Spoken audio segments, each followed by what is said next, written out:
What's up, family? What's going on, YouTube? Now, this video is my part 2 on my schizophrenia experience.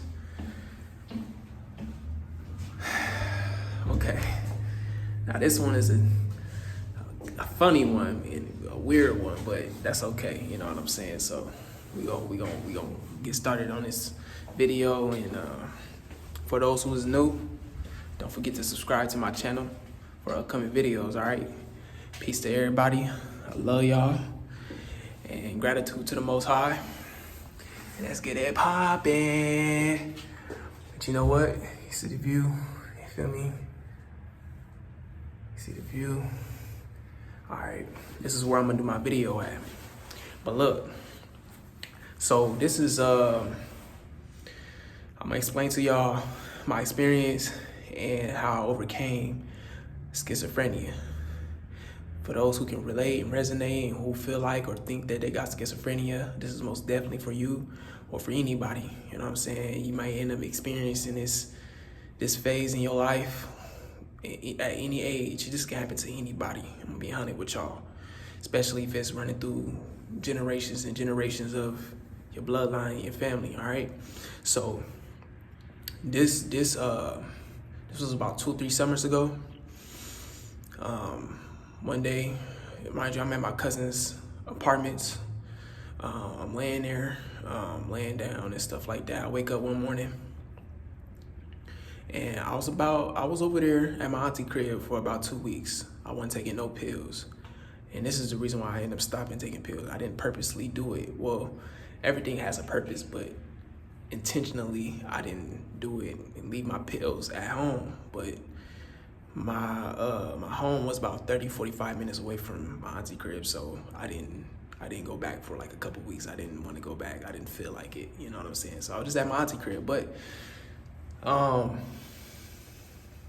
mind you, I left my pills and I just stopped taking them for like 2 weeks. Then that morning, that rising, I woke up, beautiful outside, sunny and everything. It was about 7-8 o'clock in the morning. My cousins and my brothers was already up.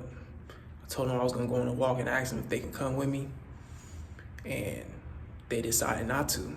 So I ended up stepping outside. I told them, I was like, you know what? I'm gonna step outside for a minute. Step outside, and I just found myself walking for about 2 hours, man. 2 hours of a walk, okay? So me walking, and I found myself at this baseball game. It was Creighton baseball game going on. And as I'm walking, in my mind, what's running through my mind and running through my thoughts, it was, quote unquote, my girlfriend got kidnapped. My girlfriend got kidnapped. Like, how is that even a thing? Like, what is going through my mind right now? Like, who's in my head? Why is these thoughts just popping up in my head? So that was like very, very, very, very interesting for me, and scary too, you know, very scary. But, okay, so I ended up at the baseball game, and mind you, it's like a lot of people there. Concession stands open, popped up, everything. Everybody's there. They're doing their time. You feel me? Saying the security guards right in front of the baseball game. So I'm going into the baseball game, but you got to get through the security first. The security's one trying to allow me. Well, at first, I walked through, and they didn't technically see me, but they did see me. Somebody saw me. So I'm walking through, boom, step in, and I'm just looking for my girlfriend. That's all that's on my mind right now, is just looking for her. And I'm thinking somebody got her hostage and shit like that. You know what I'm saying? So I'm walking through, I'm going past the concession stands and stuff, and a lot of food being served. And all I remember is that here come one of the security guards. The security guards were trying to stop me. I wasn't allowing that. So I'm manhandling the security guard. This nigga bigger than me. okay? I'm manhandling this dude, like, out my way, watch out. Woo, woo, woo, saying, where my girlfriend, this and that, this and that. And they probably like, what the fuck is going on? They like, what is this dude on? Like, is he on some drugs? Because that's what I was getting a lot from people and certain individuals, even family. Like, this dude might be on crack drugs or something. He jayed out. That means like he on drugs, like he on all kinds of drugs. That's what you mean. That's what we say out here. You jayed out, you a J. You know what I'm saying? So, and that wasn't even the case. It was just a lot of shit going on, and people didn't understand and didn't know why I was going through this and how. You know what I'm saying? So, okay. I'm manhandling the security guard, and another security guard came, and it didn't work out for them. I kept going, and I found myself at the end. It was like going down this hall right here, right? I was all the way down there, and then that's when the police came, and I ended up getting arrested. They took me down these stairs, took me into this, like, it's like going into an office, sat me down. They tried to talk to me. They put the flashlights on me into my eyes, like checking me out, see if anything wrong with me. And they asking me questions and I wasn't saying nothing. It was almost like I was getting, it was like I was under an investigation or something like that. I kind of got brain fog. I forgot what it's called when you in that room and they detaining you or whatever like that, asking you questions, you know what I'm saying? Comment below what that means. It's not coming to me. It might come to me in a minute. But yeah, they put me downstairs and it was crazy. It was a wild experience, and I'm sitting there and I wouldn't say nothing to them. And the reason why is that is because subconsciously I was taught and raised to not fuck with cops like that. You know what I'm saying? And then it became worse, especially after my best friend got killed by the police. You know what I'm saying? So that was like the day I came back from Florida, and it kind of shook me. You know what I'm saying? It kind of had me hurt for a minute, because I'm like, damn, you know, what he got himself into. But it was all because he was retaining, you know what I'm saying? But you didn't have to kill the man, you feel me? Like, but that's a lot of that's going on. So rest in peace, and my condolences to anybody who had to go through that. But so they had me at that basement, and then the firefighters came, and then in the ambulance. And the firefighters was trying to talk to me, and I ended up talking to the firefighters. I never had no problem with firefighters, you know what I'm saying? Even though they all definitely run under the same system, you know what I'm saying?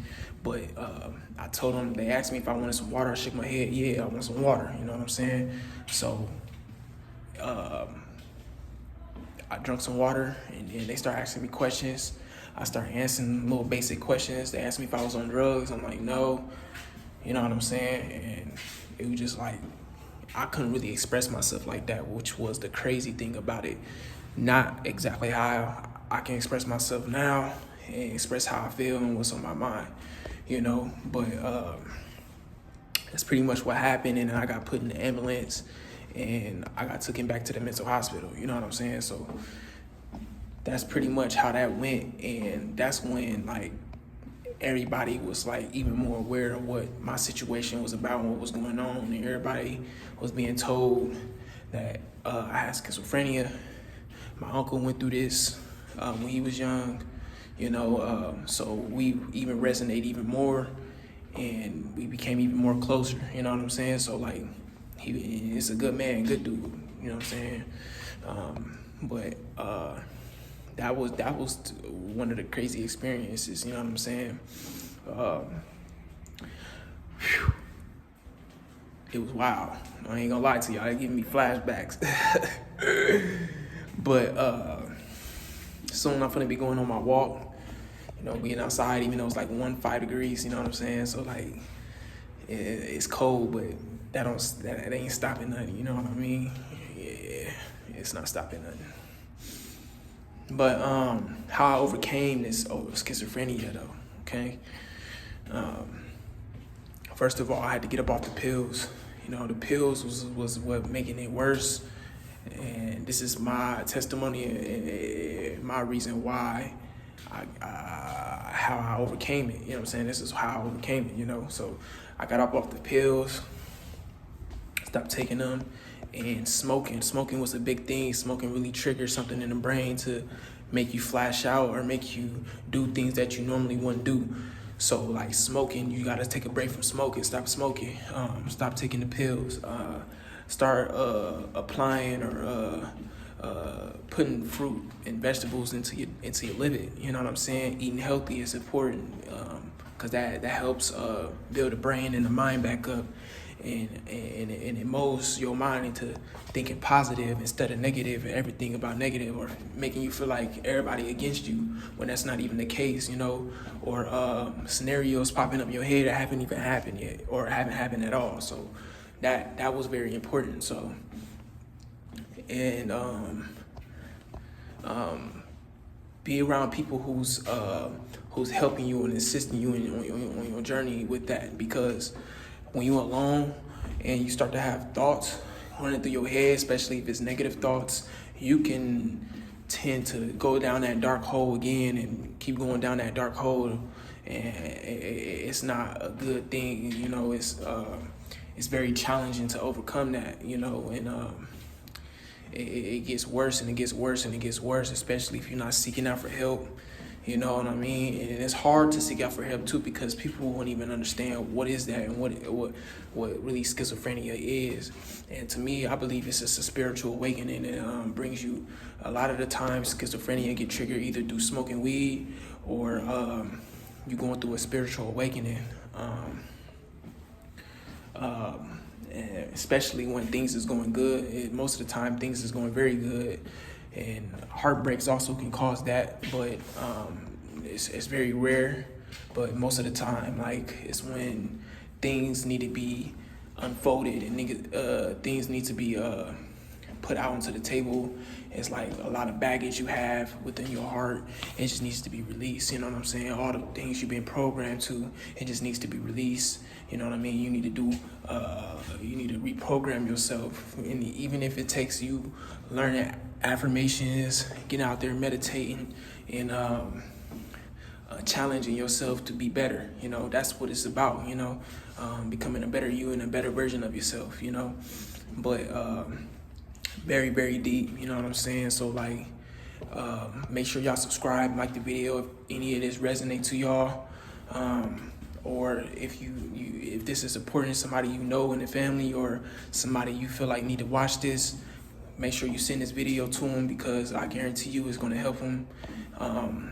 But make sure you assisting them in any kind of way, because we go through a lot of suicidal thoughts too, you know what I'm saying? I haven't really went through suicidal thoughts, but even though I had the highest form of schizophrenia, right? People think you're crazy, but really what it is that you can see beyond the veil. You can see things other people can't see. So it's like, you know, I'm in control of myself now. And that's due to me trying to do better, eat healthy, and I stopped programming myself and feeding myself negativity, you know. But like I said, that's very important. And shout out to YouTube, shout out to everybody, shout out to my family, shout out to y'all, anybody who's watching this video. Make sure y'all subscribe. If you plan on creating any content, I'll make sure I subscribe to you guys and support. We support each other. That's what it's about. It's all love, and I appreciate y'all for watching this video.